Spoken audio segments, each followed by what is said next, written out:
সংকট সৃষ্টি হয়। বাংলাদেশ জামাত ইসলামী বাংলাদেশের অর্থনীতির চাকা ঘুরিয়ে দেওয়ার জন্য সিদ্ধান্ত নিয়েছে।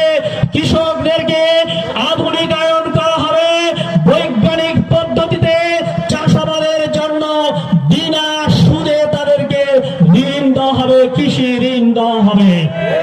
বাংলাদেশ জামাত ইসলামী যদি ক্ষমতায় যায়, 60 বছর ঊর্ধ্ব সমস্ত নাগরিকদেরকে বিনা পয়সায় তাদেরকে চিকিৎসা সেবা দেওয়া হবে। আমাদের শিশুদেরকে 5 বছর পর্যন্ত আমাদের শিশুদেরকে বিনা পয়সায় তাদেরকে খাদ্য সরবরাহ করা হবে। বাংলাদেশ জামাত ইসলামী এদেশের সেবা করার সুযোগ পেলে বাংলাদেশকে দুর্নীতি মুক্ত করা হবে। আর এই দুর্নীতি মুক্তের জন্য বাংলাদেশ জামাত ইসলামী ইতিমধ্যে একটি অ্যাপস তৈরি করেছে। এই অ্যাপসের মধ্য দিয়ে ওই চাঁদাবাজ, সন্ত্রাসী, ওই যে দুর্নীতি পরায়ণ সবাইকে গ্রেফতার করা হবে ওই অ্যাপসের মধ্য দিয়ে।